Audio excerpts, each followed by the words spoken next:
365 Sports, 3:30. David Murphy, Rangers television broadcast and analyst, former Rangers, and been around the Major League Baseball quite a bit, and also former Baylor outfielder, joins us on 365 Sports. 2 weeks out from the All-Star game. David, thank you very much for your time. What does it mean, in your opinion, when a host city gets to host what is the spectacle of All-Star games, I think, in most of sports? I mean, it just brings a ton of excitement. Even for, somebody like me, I've been around the game a long time, but I never had a chance to experience an all-star game as a player. So I'm thrilled. I knew that there was a possibility with the new ballpark being put up a few years back. And so, I even mentioned the possibility to my kids. And so they've been talking about it since. When it was finally announced, we were excited. I can't believe it's already here. Yeah, David, I think the Major League Baseball All-Star Game, right? It's the one that it's actually a game. It's not, nobody's playing defense. I mean, there's still people are throwing the ball, hitting the ball, and catching the ball. So it's the one you'd want to sit and watch the most. Yeah, I mean, and obviously from an NBA standpoint, they just try to run up the score. They don't play a ton of defense. I mean, I guess pitching has gotten so good in recent years. You could say that the All-Star game is kind of a microcosm because you got every single guy that's going to go out there is going to throw 100 miles an hour. So offense is going to be limited a little bit. I know that fans love to see offense and home runs, and who knows, maybe we'll mix that in this year or one of these years. But either way, it's fun to see the best compete against the best.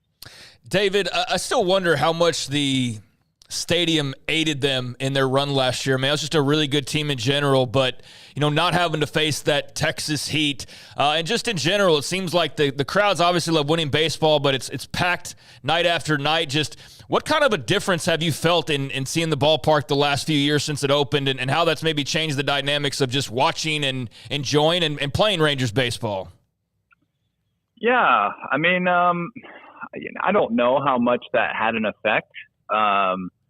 When you're talking about a talented team, at the end of the day, you got guys that are going to compete regardless of the situation. Is there truth to the fact that maybe it could help them down the stretch? For sure. I always felt on a personal level that when I played outdoors in the heat in Arlington, that it gave us a home field advantage because we always had really good offenses, and opposing pitching staff hated coming in there, warming up in the bullpen where it was felt like it was 120 degrees to those guys because it's right in the heat. And then they got to go out on the mound and compete while they're, they can't get a good grip on the ball probably because they're soaking wet with sweat. They're dying from the heat, and then they got to go face a good offense on top of it. So, I don't know the difference, but either way, they got it done last year, and they did everything. They pitched, they got big hits. The offense was huge, and they obviously turned it on big time in the postseason. So the Rangers are the defending World Series champions is something that I never thought in my lifetime I would ever experience, and you played for them, and so I'm sure it even means 10 times more. But how long do you say that when you get into the next season, and especially at a season like this one that's been pretty difficult? I think the average person is a competitor, and if this is how you compete, you kind of live vicariously through your teams. And so it's understandable if anyone's frustrated that the team is not, living up to what they did last year. But at the same time, I think in the grand scheme of things, I think there's plenty of grace deserved, and especially with all the injuries they've had, it's hard to perform at that level when you can't keep your main guys on the field. Yes, a lot of the guys that did well last year are underperforming this year. OPS slugging is down in most of the individuals on the team. But all those numbers are also down across baseball, as I just referred to, as good as pitching is. So it's hard to put your finger on exactly. There could be just a little bit of hangover from playing deep into the season last year and then showing up to spring training not 100%. But either way, I think everybody would, if you would have told everybody last season, would you take on July 3rd being, what are they, 6 or 7 games under 500? Would you trade that for a World Series title this year? I'm pretty sure everybody would have said yes.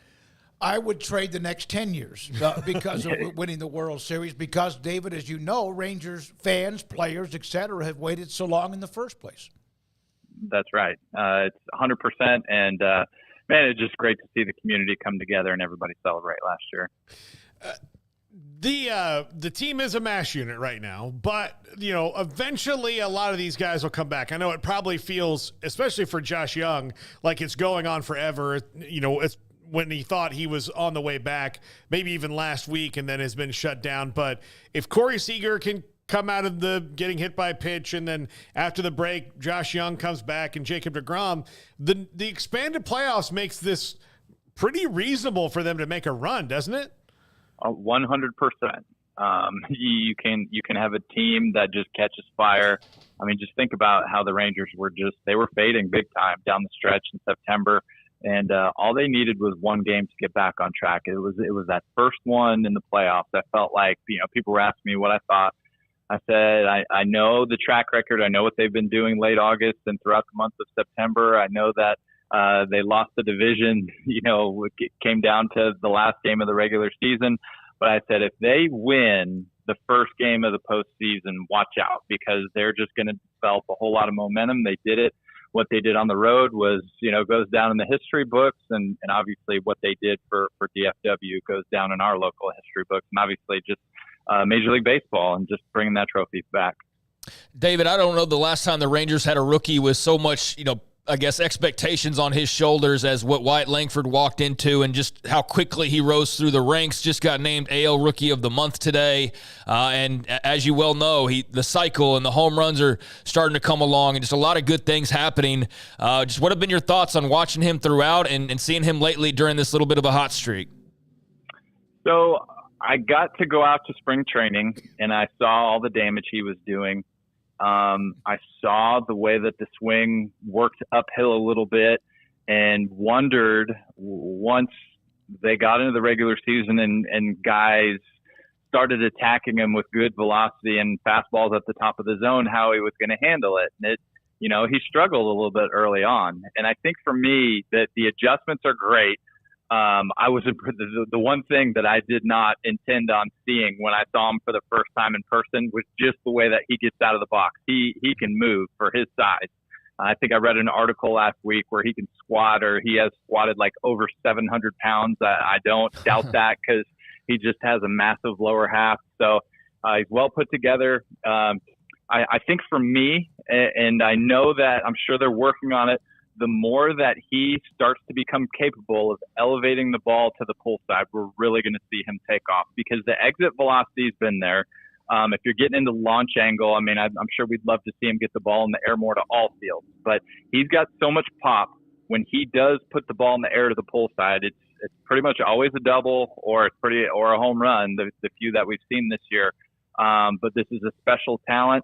The difference between minor league and big league pitching has never been greater. So you're putting huge expectations on this kid from the numbers that he put up last year. But he's not going to do that because there's more scouting reports. He's not going to see the type of pitches down the middle. They're not going to test the waters with mediocre fastballs the way they did 10, 15 years ago.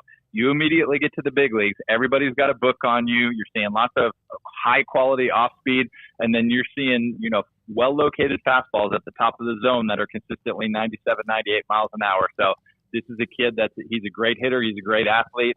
Good athletes make the quickest and easiest adjustments. So it may take a little while before we see the type of full season that we wanted to from this guy.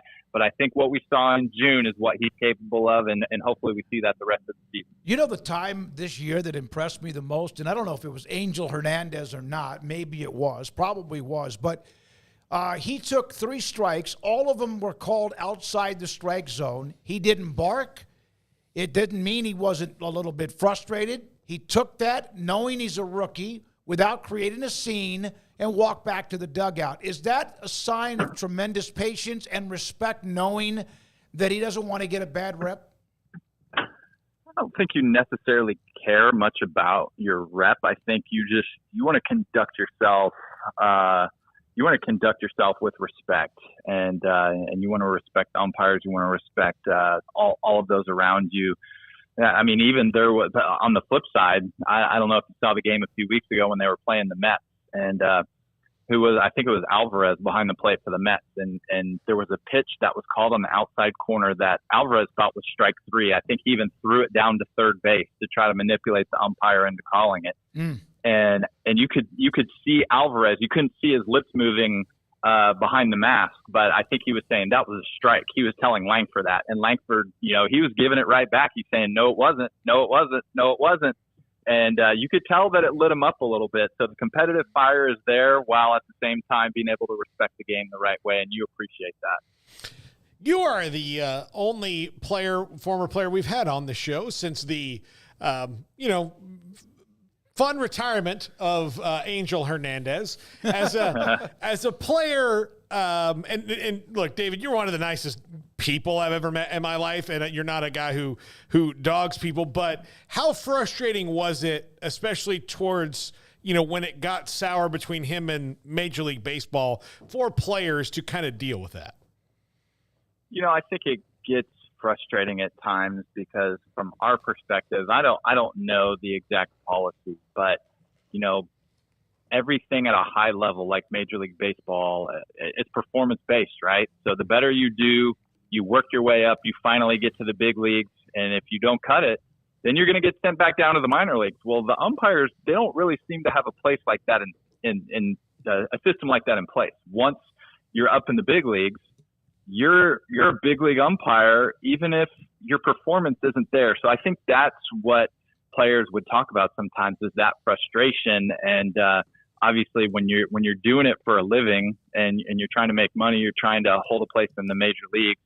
And at times, say you're in a 1-1 count, and that 1-1, the pitch off the plate gets called, and you're 1-2 instead of 2-1. Well, you can go look at the numbers. See, batting average across Major League Baseball, probably about 100 points higher in a 2-1 count versus a 1-2 count. So it's hard when that happens with an umpire. Angel, I will say, he was always a really nice guy to me. Now there are, you do need some good performance there, but he's not the only one. There were other guys that would struggle with performance as far as I'm concerned, but Angel was the one that always got the bad rap because of it. David, if you don't mind, a couple of questions from our chat room. What are your thoughts, and what do you think Major League Baseball's thoughts are on the pitch clock? I think everybody likes it so far. I think the pitchers are the ones that may. I think they're having a rush sometimes, and now that they lost the ability of the sticky stuff, maybe they could say that there's been times where that leads to them throwing a bad pitch because they can't focus or things like that. But I think in terms of from a hitter standpoint, and from just general, I think everybody loves shorter games. I mean, as a broadcaster, I love it just in terms of broadcasting a 2-hour and 20-minute game versus a 3-hour and 15-minute game. Is anyone, when they make contact, hit the ball harder right now than Yordan Alvarez? I would say Stanton and Judge. Alvarez is up there. Ohtani's up there. You're talking about the main guys that are, at the top 5, top 10 in baseball, the usual suspects, but Alvarez is definitely one of them. And talk about just a feared hitter when he steps in the box. All right. To Ohtani, he's got this injury, and yet he can't pitch, obviously, but it doesn't seem like it's phased him at all as a hitter. How can that be? I've never had Tommy John before, so I don't really know how to explain that. I just think the way that the body works and the way that the muscles work, it's in his right arm. I would feel like there might be more stress as a left-handed hitter pushing through with your elbow, tucking it into your, as a left-handed hitter on the left elbow. So I'll say that over the years, he's earned my respect because I thought it was more, this guy's not going to be able to pitch and hit and do everything. And he's only gotten better. I think I've always loved Mike Trout so much. So I was a little bit frustrated since he stole so much of the thunder from Trout, and Trout just hasn't been able to stay healthy. But I think I've been more impressed with just, so many of these guys, they sign a big contract, they go to a new team, and they fall flat on their face in the first year before they finally get it going. And his transition has been so easy that impresses me the most of anything. David, last thing, since you played for the Rangers and other teams you've played for have won World Series titles, but what was the moment like when Spore strikes out Arizona's last hitter and wins the World Series when it was official? Eric Nadel made the call, was on Fox. What did that actually mean to you? Gosh, I could probably talk about that for 15 or 20 minutes. I think I was so happy for so many different people. I was thrilled. It was an emotional standpoint. I was actually working the post-game show on Bally's that day. So I was at work. My wife sent me a video of the family back home and their reaction. So that was emotional to see. And then it was just kind of full circle in a lot of different ways. I thought of, Nelson Cruz, obviously, who's taken so much slack over the years. One of my favorite teammates of all time.